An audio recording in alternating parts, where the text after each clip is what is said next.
එදින සඳු දිනයකි.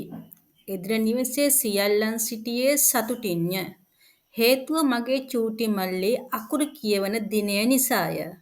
අම්මා ඊයේ අලුවා සෑදූ අතර අත්තම්මා විසින් කැවුම් බදින ලදී. නැන්දා එන විට ආස්මී සහ කුකිස් ගෙන ආවාය. චූටි මල්ලිට අකුරු කියවීමේ නැකත උදාවීමට තිබුණේ තවත් පැයක පමණ කාලයකි. සැවොම එක් වී රසකැවිලි සහ පළතුරු මේසය මත තැබූහ. චූටි මල්ලිට නම් මේ කිසිවක් නොතේරෙන්නේය. ඔහු ඒ මේ අත දුවමින් සිටියේය. මල්ලිට අකුරු කියා දෙන්නේ බාප්පාය. ඔහුව තෝරා ගැනීමට හේතුව ඔහු උගත් බුද්ධිමතෙකි.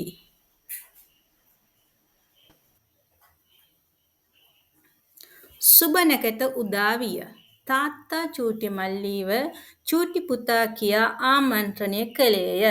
ඔහුත් තාත්තා අසලට දිව ගියේය. බාප්පාද තාත්තා අසල හිඳගෙන සිටියේය. බාප්පා චූටි මල්ලිගේ ඔළුව අතගා මද සිනාවක් පා ඔහු අසල ඇති පුටුවක වාඩි කෙරෙව්වේය. බාප්පා පොතක් පෙරළා මල්ලිට අකුරු කියා දුන්නේය. චූටි මල්ලි බාප්පාගේ මුහුණ දෙස මද වේලාවක් බලාගෙන සිටි අතර එක්වරම අම්මා යයි කීවේය. සැවොමගේ දෑස් කඳුලින් තෙත් විය. මල්ලි බාප්පාගේ අතෙහි තිබුණු පොත රැගෙන අසල තිබුණු බංකුවක හිඳගෙන පොත බලමින් ඔහු දන්නා ගීයක් ගයමින් සිටියේය.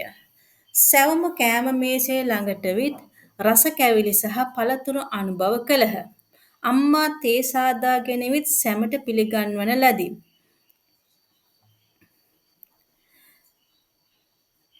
මෙතන පොඩි වැරැද්දක් තියෙන ළමයි.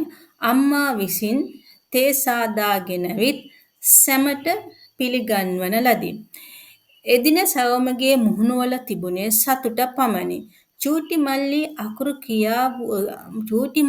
අකුරු කියවූ දින අප පවුලේ සැමට කිසි දිනක අමතක නොවනු ඇත.